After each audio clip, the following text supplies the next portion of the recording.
आधार सुनेचा. एका अनामिक लेखकाची ही पोस्ट आपल्यापर्यंत पोहोचवाविषयी वाटली म्हणून मी ही ध्वनिमुद्रित करतो आहे. मी दत्ता सरदेशमुख. ऐकूया आधार सुनेचा.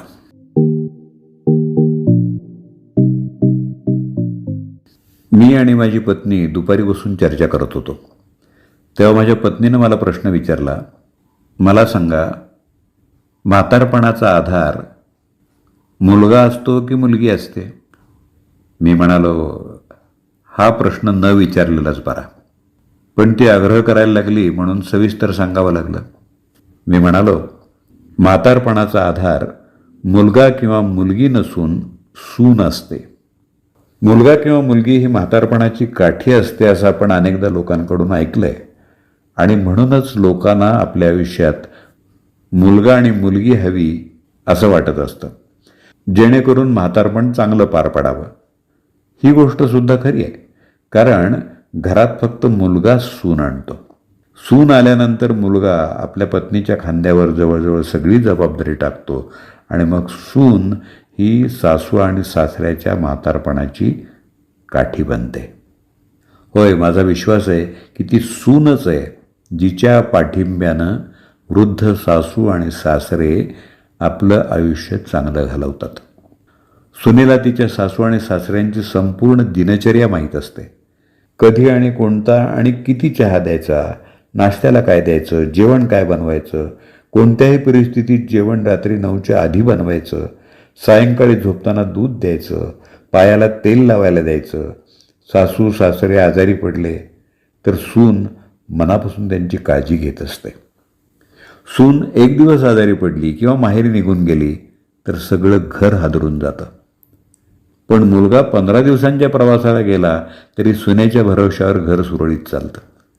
सून नसताना सासू सासरे यांना कोणीतरी आपली काठी हिसकावून घेतली आहे असं वाटतं. त्यांना दुसरं कोणीही विचारत नसतं. जावई आणि मुलगी फक्त पाहुणचार करू शकतात, कारण पाहुणचारात येणारे अनुभव वेगळे असतात. खरं म्हणजे सगळे स्वार्थाचे धनी असतात. सूनच खरी जबाबदारी पार पाडत असते, कारण मुलाकडे वेळ नसतो आणि मुलाला वेळ मिळाला तरी तो काहीच करू शकत नाही, कारण त्याला सकाळपासून रात्रीपर्यंत आईबाबांना काय द्यावं हेच कळत नाही. मुलगा फक्त आर्थिक जबाबदारी पार पाडू शकतो. मुलगा फक्त विचारतो, जसं आईबाबांनी जेवण केलं आहे का, चहा पिला आहे का, नाश्ता केला आहे का. पण ते काय खातात, कोणता चहा पितात हे शोधायचा प्रयत्न तो कधीच करत नाही. आणि ही जवळपास सगळ्या घरांची परिस्थिती आहे. सासूची मनापासून सेवा करणाऱ्या अशा सुनबाई मी अनेक पाहिल्या आहेत. अशा महिलांना मनापासून धन्यवाद देतो. सून हीच म्हातारपणाची खरी काठी आहे असं मी मानतो. हा, पण अजून एक गोष्ट खरी आहे की तुम्हालासुद्धा समज असायला हवी की सदैव माझा राजा बेटा, माझी राणी मुलगी हा जप सोडा. माझी चांगली सून हे सुद्धा आता अंतर्भूत करा.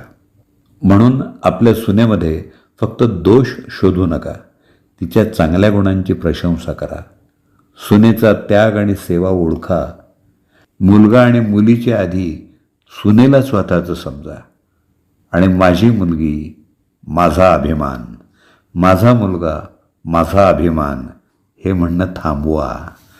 अभिमानानं म्हणा, माझी सून माझा अभिमान.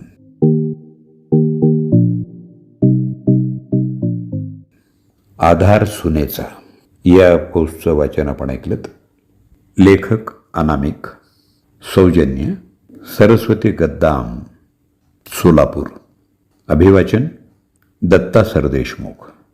आपल्या प्रतिक्रिया आणि अभिप्राय आपण मला माझ्या संपर्क क्रमांकावर व्हॉट्सअपवर जरूर कळवा. 8329730186.